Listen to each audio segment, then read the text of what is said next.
Hello everybody. I'm going to make another attempt at a video, and hopefully this time I have the camera in the right direction so my images won't be reversed. Bear with me because I'm still figuring all this out. This is my journal called Frayed Edges. It's made out of tattered and frayed quilt pieces, and the inspiration for this is a couple of quilts that I had found at estate sales that were pretty tattered, falling apart. Nobody wanted them. But of course I saw the beauty of the fabric. But even more than that, I realized that there was so much beauty in all the stitching that was put into them and all the family members that used them, that caused them to fray over the years. And that's what this journal is about, is all the love and comfort and warmth that these journals carry with them. And this is to honor the people that made them and all the people that enjoyed them over the years. So as you can see, I have a quilt piece that I used to wrap around this book. So it's really just loosely wrapped, easily removed. And the book is Rebecca Mary, and you see there's a young girl making a quilt inside on the cover, which I really enjoyed the cover.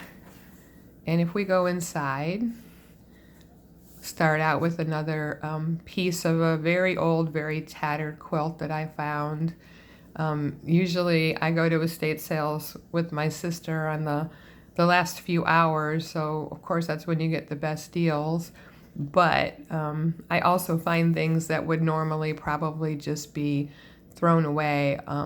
So it isn't even just about getting the deal, it's about salvaging these things that still have so much beauty in them, but the parts have much more beauty than the piece as a whole. And I'm excited that I get to reuse them and make them into something special. So this pocket is a bit tattered, but what I did is I reinforced it. I used some fabric fuse on the back and fused it to another piece of fabric to give it some strength so it doesn't continue. This was all hand stitched, so I didn't want it to continue to fall apart, but I wanted to preserve the worn patina of it. So I preserved it, but it won't be fraying any more than what it already has. And there's a journal card inside that is stitched around the edges. A lot of my journal cards,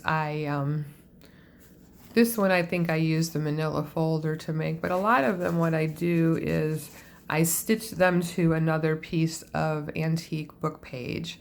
A lot of times I pull out the blank pages from the book and then I stitch them on the back of the journal cards. So we preserve that paper and gives it a little bit of strength because it's layered with another piece of paper. This beautiful paper, which I believe is from Ephemera's Vintage Garden. I love her papers. Always got such vintage style, and the roses are so pretty on this paper. Just a little piece of quilt fabric that I stitched here for a tab, piece of avocado dyed paper, and I went and stitched some old samples of fabric that could easily have been used to make a beautiful quilt. At some point, I think Michelle Franchino, I think I got these from her. Thank you, Michelle. This is a paper tape measure that I stitched over the fabric, and this sweet little girl, I fussy cut her, and she's actually sewing. So I imagined her sitting there working on her first quilt. Some more pretty paper. All the papers in here are either coffee or avocado dyed. Here's another tab from some of the vintage quilt fabric. And I used some of the quilt pieces for the corners. So just to keep the theme of the quilt, a lot of corners. I'm not sure. Oh, it's just the stitching from that old piece of, fix that, another triangle. I believe these are all cut from this original quilt here. Some more beautiful papers. This beautiful piece of quilt is completely hand stitched. It's stitched together by hand, and you can see this charming fabric with the little children and the balloons, all hand stitched and hand quilted.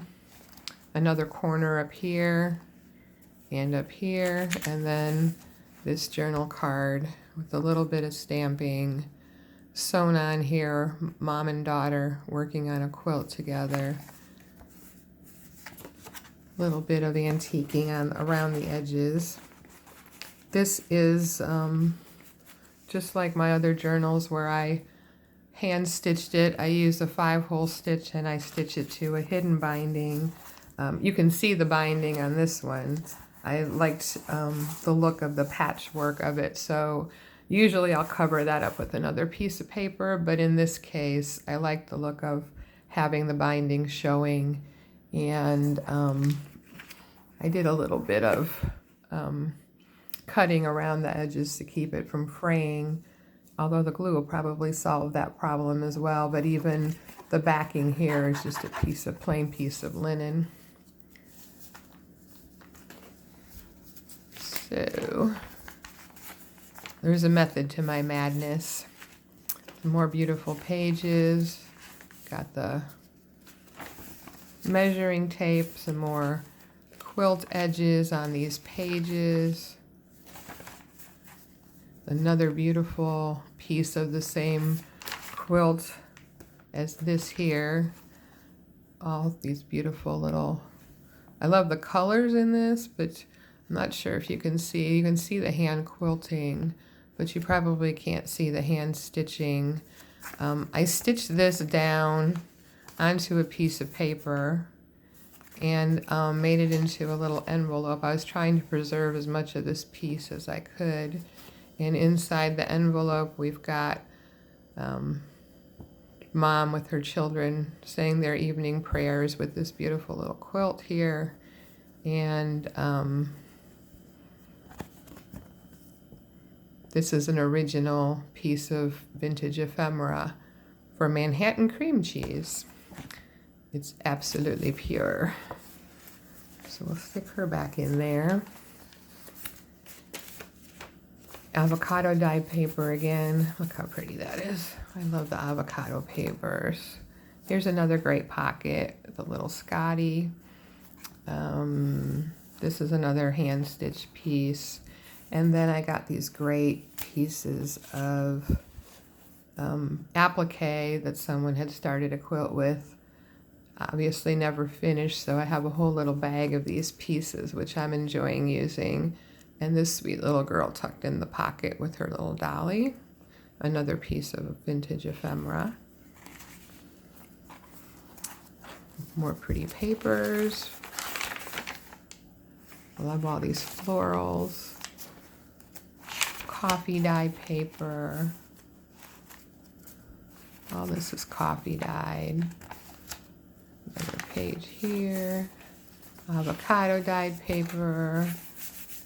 Nice and pretty. And then here's another piece of a quilt.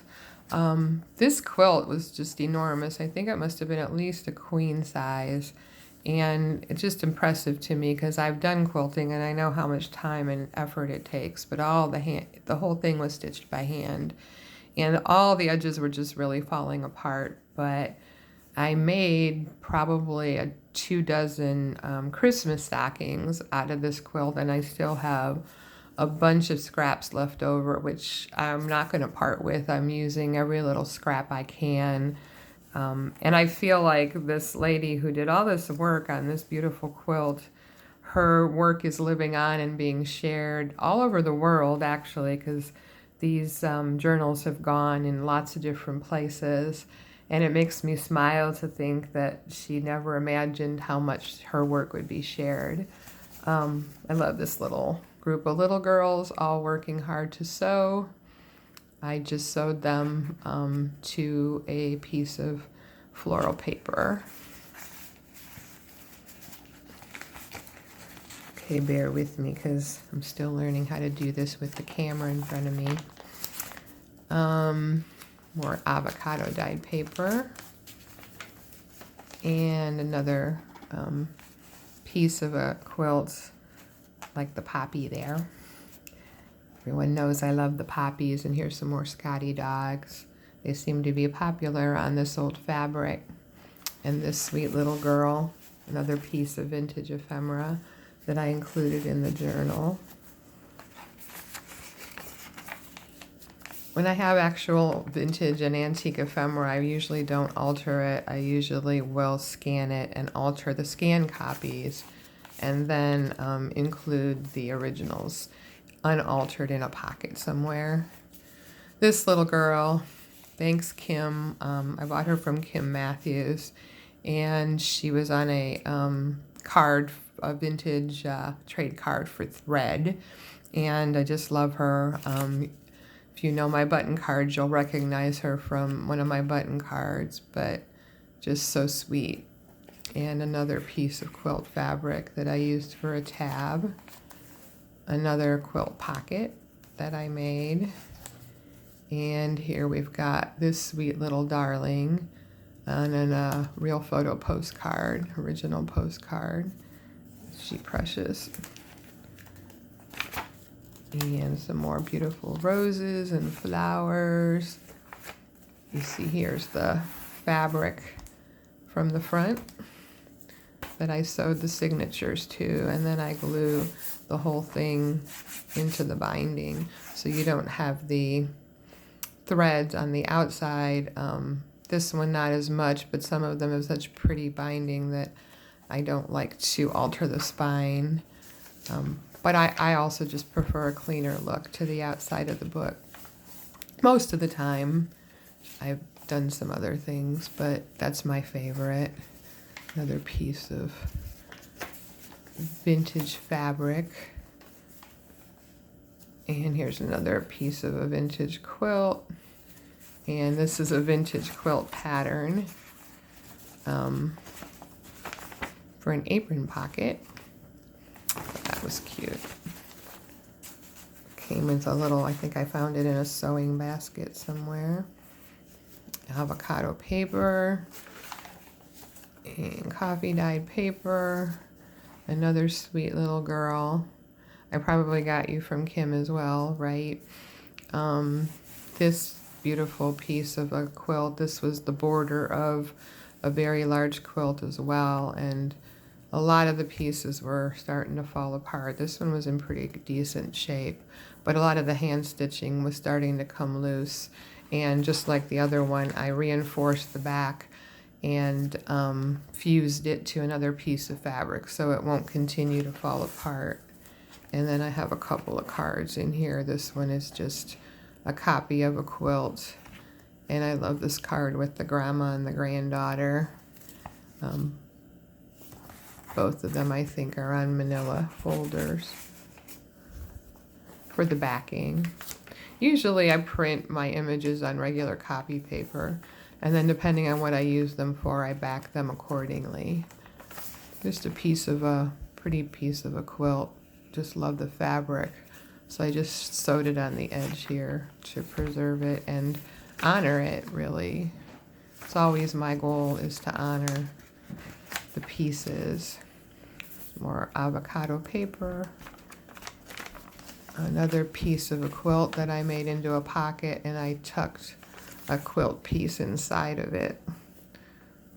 So this piece that I just wanted to preserve, all those pretty fabric, right? Put that inside, and I'm not going to try and fold that back up at the moment.